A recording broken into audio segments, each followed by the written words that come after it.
I got home earlier than I told her I would. Not for any particular reason, I guess I just wanted the night to be something. Something better. Something not fading. You ever feel that? Like you're clinging to the version of someone that existed in your head 5 years ago, trying to hold them in place while the real person keeps walking away. That was me with Lily. We'd been married 6 years, and I could feel her slipping. Not fast, not in a way that anyone would call dramatic, but slow, almost polite. Her eyes didn't light up anymore when I walked into the room. Her laughs ended quicker than they used to. Lately, when I'd reach for her in bed, I'd find cold sheets and the faint scent of her nighttime lotion. But not her. So I decided to come home early, try to recapture some of that spark.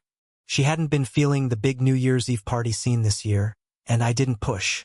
We'd agreed on a quiet night in wine, snacks, maybe a movie. Low-key, she'd said. I grabbed her favorite Pinot Noir. A little box of those fancy sea salt crackers she always pretended to hate, but devoured in minutes. I even swung by this boutique shop she liked and picked out a gift.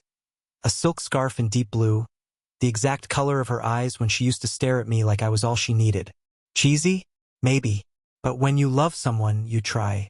The sky outside was already deep purple by the time I pulled into our driveway. The snow was soft, untouched. Lights glowed warm from the windows. Inside, I could hear faint music playing. Not our usual playlists, but something slower, atmospheric, melancholy.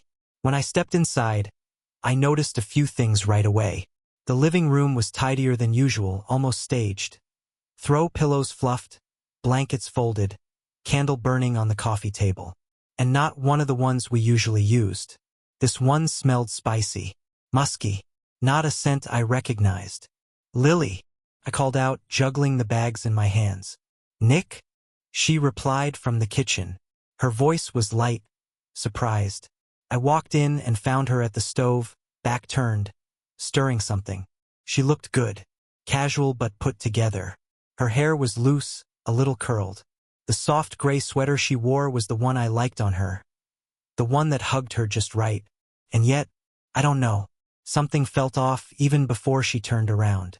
She glanced over her shoulder and smiled. You're early, she said. I shrugged, lifting the bag like a peace offering. Figured I'd surprise you. Got the good wine. She smiled again, smaller this time. Nice. I didn't think you'd be home until 10. I missed you, I said. She crossed the kitchen, kissed me on the cheek, not the lips, and reached into the bag. Ooh, crackers. You know me too well. I smiled, but it didn't reach my eyes. She didn't notice, or she pretended not to. We moved into the evening like it was a performance. We had snacks. We sipped wine. We laughed. A little. She asked about my day, and I told her a story about a guy at work who had tried to microwave a frozen burrito in the wrapper. She smiled politely, but that connection, the ease, was missing. Still, I tried. I handed her the gift after we cleaned up dinner. She looked surprised. You didn't have to get me anything, she said, turning it over in her hands. I wanted to. She opened it slowly, eyes widening slightly when she saw the scarf. Wow, this is really pretty. I remembered you said something about it last month. She wrapped it around her neck, forced a smile. You're sweet. But she didn't hug me, didn't kiss me, just stood there, fiddling with the ends of the scarf like it was a chore. When the clock struck midnight, I stood up and raised my glass. To us? I said, trying to inject some hope into the words. She raised hers too, met my eyes for the briefest moment. Then my phone buzzed. I pulled it out without thinking, reflex. The screen lit up with a notification. A message. From Lily. We need to talk. I blinked. For a second, I didn't know what I was seeing. I looked up from the screen. She wasn't looking at me. She was already walking into the kitchen, glass in hand, like nothing had happened. I followed her. Hey, I said, holding up the phone. Did you mean to send me this? She turned, startled, looked at the screen. Oh, no, she said quickly, laughing. That was for Michelle. I was just saying we needed to catch up. I must have tapped the wrong thread. She laughed again, too loud, too fast. Then she came over and hugged me, tight like she was overcompensating. "Happy New Year, babe," she said. "We're off to a weird start, huh?" I didn't say anything. My brain was spinning. "Want to play a game or something?" she asked, pulling back. "I found our old board games earlier. Could be fun." "Sure," I said automatically. She turned to grab something off the shelf. That's when I caught the scent again. Cologne. Not mine. It wasn't subtle either, not the ghost of an old smell. It was fresh, sharp, masculine. The kind that clings to skin and fabric and lingers in the air long after someone's gone. It wasn't the detergent we use. It wasn't mine. And it wasn't neutral. It was someone's. I followed it with my eyes. And that's when I noticed the bourbon bottle on the coffee table. Half full. Not ours. Next to it, a glass. Not the ones we just used for wine. This was thicker. Heavier. Whiskey glass. Deep red lipstick print on the rim. I stared at it. Lily turned around and saw me looking. "Oh," she said. "That was Michelle's. She stopped by earlier. Just for a minute." "Michelle?" "Yeah," she said too quickly. "She's back for the holidays." I nodded slowly. "I thought she moved to Portland." "She did. Just visiting, I guess." "She brought bourbon?" "She's weird like that," Lily said, shrugging. "She likes grown-up drinks. You know?" I didn't respond. My eyes drifted to the scarf she draped on the couch. It smelled like her perfume, but under it, I could still catch that cologne. Not hers. Not mine. Someone else's. She kept talking. Something about how Michelle didn't stay long. How she wanted to catch up before heading to another gathering. But I wasn't really listening. I was looking around the room. The pillows, slightly compressed like someone had been sitting there recently. The candle, still flickering, not melted enough to have been lit all evening. The playlist, chill, low, romantic. Not her usual taste. None of it added up. And yet, nothing was definitive. I didn't have proof. Just feelings. Just shifts. In the way she stood. The way she smiled. The way she had texted me by accident or not. And the cologne. That damn cologne. "Ready for Scrabble?" she asked brightly, holding up the box. "Sure," I said again. We sat on the floor, and she poured us each another glass of wine. She made a joke about how I always hoard the QS and ZS. I laughed, even played along. She smiled like she was relieved. But inside, something was already broken. It hadn't shattered yet, but the crack had formed. And no matter how well she smiled, how much she filled the room with noise, I could still smell it. Him. Whoever he was. After that night, everything changed. Not for her, at least not on the surface. Lily went on like nothing happened. She still smiled in the mornings, still kissed me goodbye at the door, still sent little "how's your day?" texts when she remembered. But for me, that midnight text had rewired something in my brain. Or maybe it just turned the lights on in a room I'd been avoiding for too long. I couldn't stop thinking about it. How her message lit up my phone just as I'd lifted my glass. "We need to talk." 5 words that should have come from across the table, not from a glowing screen. And the way she brushed it off so quickly, that brittle, too easy laugh. The bourbon, the unfamiliar cologne, the lipstick stain, the name Michelle like some hastily pulled card from a deck of lies. And yeah, it could have all been nothing. A weird night. Bad timing. I wanted to believe that, but I didn't. So I started watching. Not spying, not snooping, just noticing. Paying attention to the small things I used to let slide. The things you ignore when you trust someone. The things you pretend don't mean anything because it's easier that way. Like the way she started going out for runs. Lily's never been much of a winter runner. Spring, sure. Fall, absolutely. But in January, when it's freezing and slick and the sun sets by 5, that was new. "Gotta keep the endorphins up," she'd say, tying her shoes with a bright grin. "New year, new habits." "Didn't you hate running in the cold?" She'd shrug. "I'm learning to love it."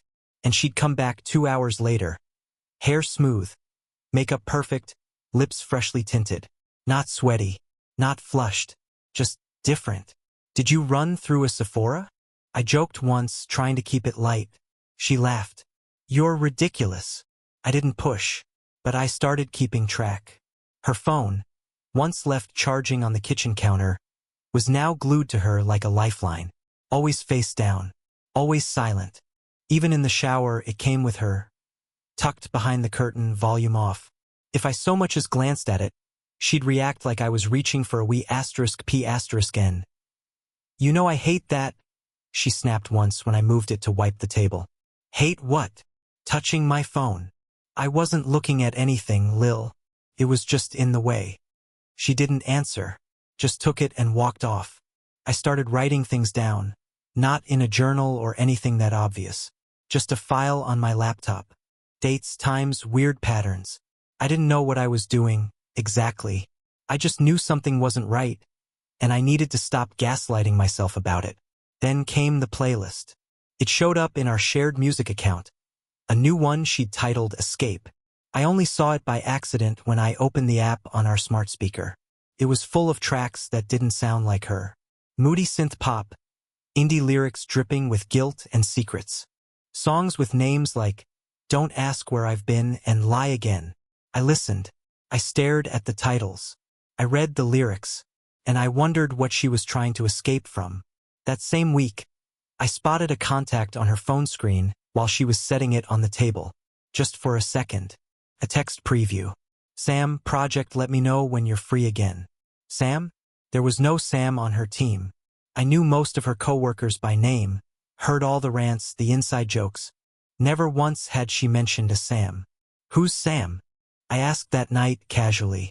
She looked up from her salad, blinked. Sam, your coworker. Someone on a project? Oh, Sam. Right, yeah. He's new. Contract hire. Funny. Thought you said they froze hiring. She shrugged. Exception for this one. Special project. I nodded, took another bite, said nothing else. But the next morning, I logged into her LinkedIn from my account. She'd left it open on the laptop before work. I scrolled through her connections, looked at recent activity. No Sam. Not even a fake one. She was dressing differently too. It started subtly. A new coat, different perfume, high-heeled boots she hadn't worn in years. Then came the lipstick. Bolder shades. Redder. Louder. The kind that makes a statement, that says, look at me. Not, I'm married and going to get groceries. Which, by the way, she was suddenly doing a lot more often. I'll pick up the groceries this week, she'd announced before heading out at 8:45 p.m. I thought we did that Sunday? Forgot a few things. What do we need? I'll check when I'm there. It didn't make sense, but I didn't argue. I just watched. And then came the car. Not hers, his, or at least I assumed it was his. It was parked across the street the night she said she was sleeping at a friend's. A black sedan. Tinted windows. I only noticed because I got up to let the dog out and saw movement through the blinds. When she got home the next morning, I checked her car. Nothing unusual in the front. But under the passenger seat, tucked just far enough in to be missed, an empty cologne box, high-end brand, and a little card tucked inside. Hope you like it. ZZ Zach. The name hit me like a cold slap. A few months back, we were at dinner, and she'd casually mentioned someone named Zach from work. Just this annoying guy, she'd said. One of those try-hard tech brothers. I remembered because I'd laughed and said, well, thank God I'm not in tech. She had smiled, but it didn't reach her eyes. I pulled the card out of the box, stared at it. Sleek, thick paper. Too thoughtful to be from an annoying guy. Too int asterisk mate. Too familiar. I didn't confront her. Not yet. I needed more. I needed to be sure. But now, everything was lining up like a puzzle I hadn't realized I'd been solving all along. The scent on her sweater that night. The sudden workouts. The phone glued to her side. The new project, named Sam. The cologne under the seat. The wine glasses that weren't ours. The lipstick marks that weren't hers. And the text. We need to talk. That wasn't meant for me. It was meant for him. I don't know what finally snapped in me. Maybe it was the cologne card from Z. Maybe it was the way Lily had stopped pretending to answer when I said, I love you. Or maybe it was just the quiet, the awful, aching kind that sets in when you know someone is already halfway gone but still walking around your house like they live there. She told me it was a work event. Friday night. Formal. Just a quick appearance, she said. You don't need to come. It's boring. Just a bunch of networking and presentations. You'd hate it. She said it with a kiss on the cheek and a hand on my shoulder. Not affection, just choreography. I nodded, played dumb. Said I'd stay in, maybe watch one of those boring documentaries she always teased me about. But here's the thing. I knew exactly where the event was. Not from her. She didn't mention the venue. I knew because 2 weeks earlier, my company had installed a full AV system at that same hotel ballroom, the Crestwood on East 9th. I'd overseen the setup myself. Microphones, lights, cameras. I even still had a keycard from our last test run. I didn't plan to use it, but that night, I needed to see it with my own eyes. She left around 6:30, wearing the red dress. The red one, tight at the waist, cut just above the knee. The one she wore to a wedding years ago when I couldn't take my eyes off her. Back then, it made me feel lucky. Now, it made me feel sick. Don't wait up, she said with a wink. It'll be late. Have fun, I replied, voice flat. I waited 15 minutes, grabbed my coat, and left. The city felt sharper that night. Too cold, too loud. Everything I passed looked different, like I'd slipped into someone else's story. By the time I got to the hotel, I didn't feel like myself anymore. I didn't go through the front entrance. Instead, I used the back, a staff entrance only I would know about. The keycard still worked. I moved fast, avoiding eye contact. The ballroom was on the 3rd floor. I took the stairs. As I got closer, I could already hear the music. Laughter, glasses clinking, soft jazz pouring through the doors. I stood just outside, heart racing, hand on the knob, and then I stepped in. The room was warm, elegant. Uplighting bathed the walls in gold. White linen tables surrounded a small dance floor. Waiters floated between conversations. People were dressed to impress, champagne flutes in hand. The kind of scene you'd expect from a company trying to look more successful than it probably was. And in the middle of it all, there she was, Lily, dancing. She didn't see me right away. She was too caught up in the moment, in the music, in him. Zach, tall, clean-cut, confident in that practiced way. Hand on her waist. Her back arched slightly as she leaned into him. Not friendly. Not professional. Not even flirtatious. Mate. That's the word. She laughed. The kind of laugh I hadn't heard in months. Not the polite one she gave me over dinner. A real one. The kind she used to save for me. He whispered something in her ear. She smiled, pressed her forehead briefly to his. And then she looked toward the crowd, toward me. Our eyes met, just for a second. Long enough for her to register it was me. But she didn't flinch. No shock, no panic, no guilt. Just a small pause. Then she turned back to him, kept dancing. That was it. I stood there, watching her choose someone else. Right in front of me. A woman nearby, probably a coworker, leaned over and asked Lily something. I couldn't hear the words, but I saw the answer on Lily's lips. She pointed to herself, shrugged. My husband. I read from her expression. He hates crowds. Probably at home watching some documentary about war or whales or whatever. Laughter. Even Zach laughed. It hit harder than I expected. Not the betrayal, I already knew what this was. No, it was the normalcy of it. The ease. Like I'd already been erased. Just another background character in a life she'd rewritten. I turned and left before I could make a scene. Back down the stairs. Through the alley. Into the cold. I got to my car and just sat there. Hands shaking on the steering wheel. Watching my breath fog the windshield. Part of me wanted to scream. Part of me wanted to laugh.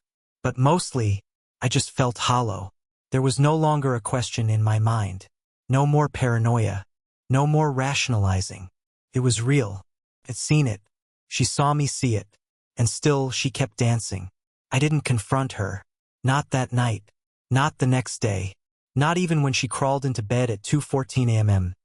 humming softly under her breath like she just had a wholesome night out with old friends instead of slow dancing with another man. I pretended to be asleep. Her hand brushed mine beneath the covers, and I didn't move. I thought I would feel anger, rage even, but I didn't. I felt cold, quiet, like a switch had been flipped. She had made her choice. Now I was making mine. In the morning, I got up before she did, made coffee like usual, kissed her on the forehead when she wandered in, yawning, and muttered something about the event being actually kind of dull. She smiled, took the mug from my hand, and sat at the table like it was any other Saturday. I nodded, smiled back. She never asked if I'd stayed in that night. She didn't have to. I was already invisible in her version of the story. That was when I began documenting. I didn't know what my endgame was yet. Divorce was a word I hadn't let myself say out loud. But some instinct, some raw, buried instinct, told me I needed to start protecting myself. So I started quietly collecting everything. First, the smart lock data. We'd installed a Wi-Fi-enabled door lock 2 years ago, mostly because she always forgot her keys. It tracked every entry, logged every unlock by code, app, or key. She usually used the app on her phone, same as me. But now I noticed something else. Key entries. A lot of them. Late ones, 11:47 p.m., 12:09 a.m., 2:21 a.m. I cross-referenced them with the nights she told me she was staying with a friend or grabbing drinks after work. They lined up perfectly. The app log would show no activity, but then a physical key would open the door hours later, like someone trying not to leave a digital footprint. I remembered, months ago, her asking me for a backup key, just in case the app ever glitches. I'd given it to her without a second thought. Now I knew she was using it or someone else was. I started checking the footage from the doorbell camera. We had one of those smart cams, facing the porch. At first, it just showed her coming and going. But one night, I saw something else. A man. Zach. It wasn't crystal clear, but I knew it was him. Tall, light stubble, slick coat. He stepped up to the door with a bottle of wine in one hand and takeout in the other. My hoodie was draped over Lily's shoulders when she opened the door. She was barefoot. She smiled like she'd been waiting for him. She let him in. He left 2 hours later. I clipped the video, saved it to a hidden folder on a backup drive, and labeled it with the date and time. That wasn't the only visit. Over the next few weeks, he came by again. Sometimes with food, sometimes with flowers, once even carrying what looked like a gift bag. Same pattern. Wine, door opens, she greets him in clothes that weren't hers. Sometimes in mine, and he leaves later, never through the front. Once I caught a glimpse of him slipping out the side gate.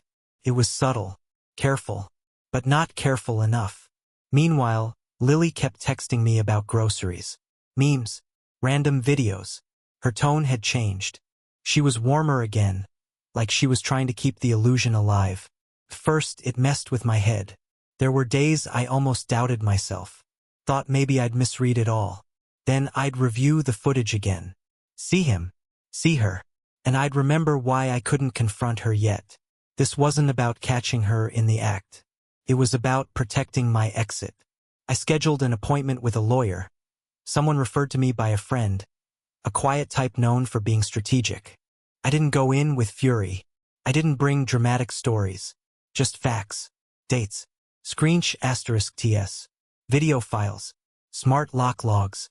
I brought it all on a flash drive and handed it to her like I was passing over a business proposal. She plugged it in, browsed the files for a few minutes, then looked up at me. "You've been thorough," she said. "I didn't want to make assumptions," I replied. She nodded slowly. "Are you looking for revenge? Custody? Control? Structure?" I said. "I'm looking for a clean exit. Quiet. Efficient." And that's how it started. She reviewed my assets, noted that the house was in my name, bought with money from my inheritance years before Lily and I got married. The business I'd started, a small consulting firm, was also in my name. Lily had no stake in it, but she often told friends we built it together. Thankfully, she never appeared on paper.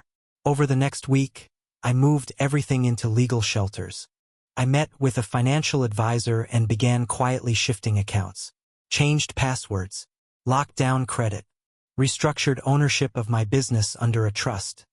Something Lily wouldn't be able to touch without blood and fire. She had no idea. She was still leaving handwritten grocery lists on the counter. Still calling me babe in texts. Still tagging me in throwback photos from our honeymoon like we were some happy couple. And I played along. Smiled. Cooked dinner. Did the dishes. Made the bed. All while building my exit like a man laying down tracks in the dark. I started packing little things. The photos I cared about. Letters from my dad. The rare vinyls she never noticed on the shelf. My passport. Flash drives. A handful of clothes. I put them in a suitcase in my trunk, just in case I ever needed to walk out fast. Every day, I walked around the house like it was already a museum. I wasn't angry anymore, not in the explosive sense. I was surgical. And when she came home one night with a spring in her step, her hair a little tousled, her cheeks flushed, I just kissed her on the forehead and asked if she wanted Thai for dinner. She smiled, said she'd love that. And I smiled too, because I already knew what I'd be doing tomorrow. It was almost impressive how fast she shifted gears. 1 week, she was distant. Texting from the bathroom, going on suspicious runs, humming unfamiliar songs, leaving behind wine glasses that smelled like someone else's cologne. Then suddenly she was back, or at least pretending to be. She started planning dinners again, asking me about my day, laughing at my jokes, the same ones she used to roll her eyes at. She left a sticky note on the bathroom mirror one morning that said, "Don't forget how loved you are. Love." She hadn't done something like that in 2 years. That note stayed taped to the corner of the mirror for days, curling at the edges. I never threw it away, but I never mentioned it either. I just stared at it every morning while brushing my teeth, watching her lie written in pink gel pen slowly lose its stick. It didn't take long to realize what was happening. She knew. Not everything, not the full scope of what I was building behind the scenes, but she sensed the change. My energy. My quiet. I wasn't chasing anymore. I wasn't asking where she was going or why her phone was suddenly on Do Not Disturb. I wasn't begging her to connect. I wasn't reacting at all.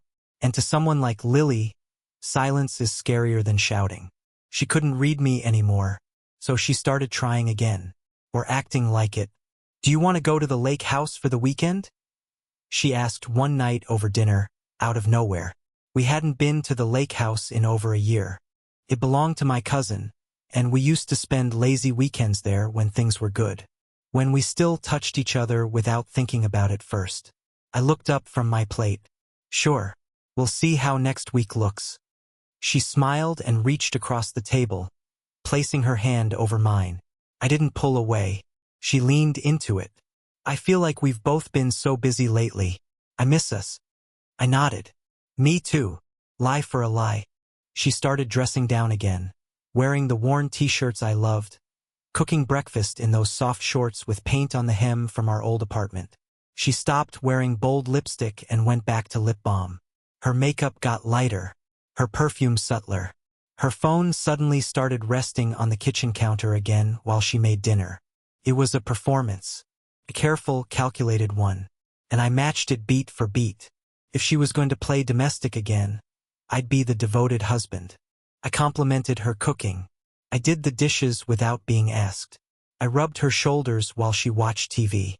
She smiled wider, kissed me longer. She even suggested a fall getaway, just the two of us. "I found this cozy cabin upstate," she said while flipping her laptop toward me one evening. "Fireplace, hiking trails, no reception. Thought it might be good for us." "Looks perfect," I said. "Send me the info." She beamed, and I filed it away as more proof that she was trying to lock things down again. It was subtle, but I knew her tells. This wasn't real reconnection. This was panic. She'd felt the ground shift and was now racing to stabilize the house of cards before I got curious enough to blow on it. But it was already too late, because by then, everything had been moved. Accounts, passwords, business structures, legal frameworks. I had sat with my lawyer for hours, drafting the language she'd be served with. Every asset was insulated. Every shared financial string had been identified and untied. The house was safe, the business untouchable. And every message, every video clip, every log entry and screenshot *T was backed up on a hard drive stored in a fireproof safe at my brother's place. And still I waited, because there was one thing I hadn't yet caught in full clarity. Her final deception. The part she still thought she was hiding. It came, as expected, under the disguise of normalcy. It was a Thursday. She said she was going to pick up groceries around 9 p.m. A weird time, sure, but not uncommon in her new late-night self-care era. "We're out of oat milk," she said while throwing on her jacket. "And that pasta sauce you like." I looked up from the couch. "You want me to come?" She shook her head quickly. "Nah, it's cold. I won't be long." I waited until the door closed and the lock clicked. The lock, that was the key. Literally.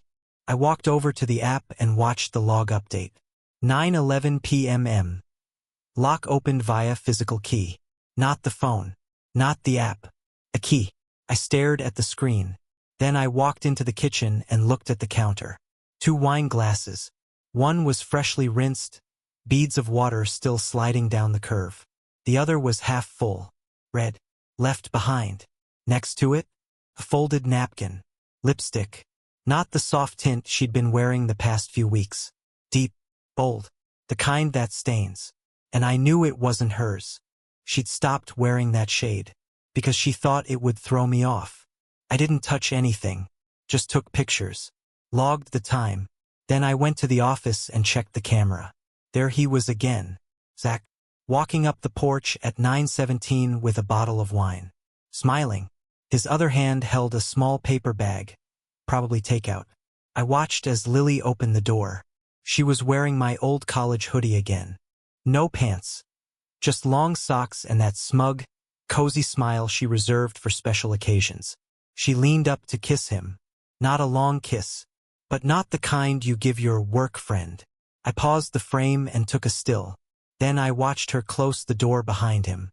The next morning, she kissed me on the cheek again and said she had an early meeting. "Don't wait up tonight," she added.